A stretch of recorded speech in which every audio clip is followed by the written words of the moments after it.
Hi, this is Michael Gray, and my topic for my TED Talk was the history of the anti-vaxxer movement and the need and importance for education about vaccines to general populations.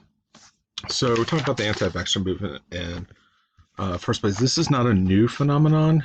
Um, with the first evidence of I guess you could say the first evidence of anti-vaccine or anti-vaxxer movement was in 1772 when the Reverend Edmund Massey called vaccinations diabolical operations, with inoculation being the practice of the time. Um, you know, before I guess you could say the early vaccines, there was a process called inoculation where they would kind of be exposed to the disease and then hopefully would survive it. Um, but in a lot of cultures, disease was seen as the wrath of God upon sinners. And so, this idea of trying to, I guess you could say, play God didn't sit well with a whole lot of people. And then in the mid 19th century, there was a anti-vaccination league that was formed in London due to the government making vaccines mandatory. And I've got a couple in the PowerPoint. I've got a couple of pamphlets of by this anti-vaccination league, and this league emphasized liberty against the tyrannical parliament. It started in the UK, and then in 1898, Parliament was pressured to pass a law that removed penalties for those who did not want to receive vaccines and or who had a religious objection against it. And we have the same thing even in modern days today, where people can be opted out of a vaccine due to religious exemptions. Um, and there's been a lot of the modern anti-vaccination movement has been due to celebrities. I know Jenny McCarthy has an autistic son, and she blamed her son's autism due to vaccinations. And there was a misleading study about vaccines that was written by Dr. Andrew Wakefield, and it has been since retracted. There have been multiple studies that has proven him wrong, that vaccines were linked to autism. And but this is not new either. For example, in 1974, one report claimed that the pertussis vaccine caused 36 negative neurological functions. Come to find out, it was not true. And this led to pertussis cases increasing, and an outbreak was declared within the UK about a year or two after that. And so I'm going to give some examples of why this misleading information about vaccines is important and why we should address it. So measles were typically seen as eradicated within the United States. But because of the increase anti-vaxxer information or misleading information about vaccines, we're starting to see a comeback of measles. And so there was in 2019 about 1,282 confirmed cases in 31 states.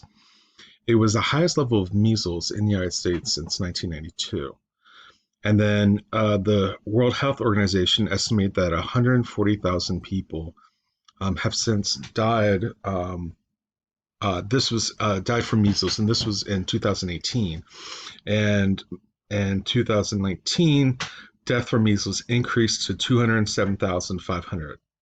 And the majority of these deaths were in children younger than 5. And so I wanted to talk about what some of the effects of measles are in children, to kind of prove my point about why education is so important for vaccinations. So 1 out of 20 children can develop pneumonia, which is the leading cause of death due to measles. 1 out of 1,000 children can develop encephalitis, which can lead to convulsions and learning disabilities that will persist with them for the rest of their life. With pregnant women, if they get measles while they're pregnant, it can cause low birth weight and it can cause um, a premature birth, which we have seen um, evidence-based practice that lower birth weight babies and even premature babies do have a lot of developmental issues later in life. And not to mention, when they are born, they can actually be quite sickly and stay longer stays in the NICU, and then maybe even later in life in the PICU, depending upon what neurological deficit or whatever endocrine deficit or anything like that can happen. Um, so I wanted to discuss why it is important. Um, this is well, discussion I've already had is why vaccination is important, and why sort of this anti-vaxxer movement is dangerous. Because when you have people, especially people that aren't affiliated in the medical world, and they're looking at information that is not written by reputable sources or reputable people, um, it's hard for them. It's hard for us to change their mind, especially with adults, um, and not to mention with children, they cannot choose whether they can take a vaccine or not. It's usually the parents. And so, focusing a lot of our awareness of vaccinations and why we should get vaccinations is vitally important, especially within the medical world and especially towards nursing. I know for my personal experience, when I was doing a shift in the NIU, uh, the nurse was about to give a MMR vaccine to a newborn baby, and the she said, "Hey, we're going to give this vaccine to the baby." And the mother said, "No, I don't want my child to have it." And the nurse said that, it said, "Well, if you child contracts measles, um, it can be very deadly." And she said, "Yeah, no, I'm still not gonna. I've heard vaccines are bad." And so I kind of said to the nurse, like, "What do we do?" And she said, "Well, I can't do anything. We've discussed the risks of not having their child vaccinated, and that's all we can do."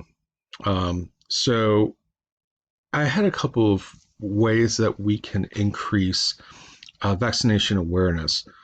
One is actually, I think a lot of people don't realize what typically vaccines do, and I think a lot of times in the medical community, we tend to use medical jargon when trying to describe things. So we want to educate vaccine, or the immune system, how the immune system works, how when viruses and bacteria go in, the antigens that the body does make, natural antibodies, as well as having the killer T cells go and try to eradicate the virus and the bacteria.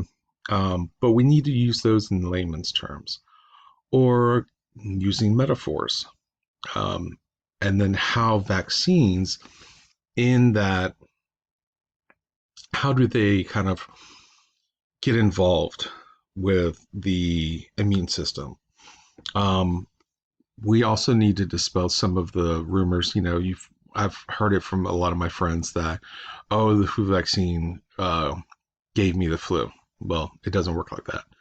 Um, and then another idea that I had was using community-based health events to educate and to also reach out to people that have little to no access to healthcare, um, who are underserved by the healthcare community.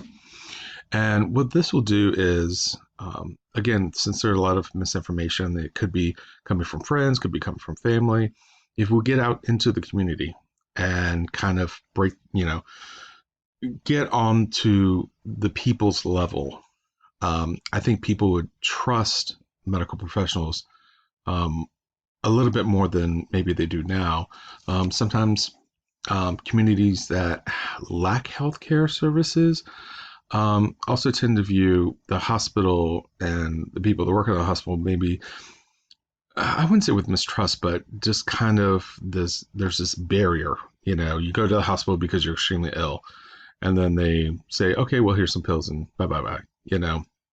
So that using those community based health events would help break down some of that barrier and some of that misunderstanding from the community to healthcare professionals. And then the next one was using media campaigns to dispel rumors surrounding vaccines. And part of this is going through social media. Um, letting Facebook allow the CDC or the NIADH to kind of uh, advertise for free, or the use of the NIH, and being able for that constant exposure to, hey, you know, uh, this is what vaccines do. I know I've seen a lot of drug um, uh, commercials or information on Facebook, those little snippets. And so I think we're allowing the CDC and the NIH and various other health organizations to do that for free, I think would really keep on that drilling into people's heads why vaccines are so important, why you should stick to the vaccine schedule. But even doing commercials on television. I know when I studied in France, uh, every once in a while a commercial would come on about using condoms. And for me, it kind of shocked me a little bit at first, but we have commercials about different drugs. And, why can't we have commercials just educating people about vaccines? I think it would be uh, really to the have maximum effort for it because you do have people that like to binge watch television, or they've got their favorite shows. And even I would say you don't have to do it during like the morning or the noon time or something like that, but during kind of like where a lot of people are sitting down for dinner or watching TV, watching their favorite shows, the most popular shows, during that 5 to 9 or even 5 to 10 time frame, that just kind of every once in a while, boom, we have a commercial about vaccines.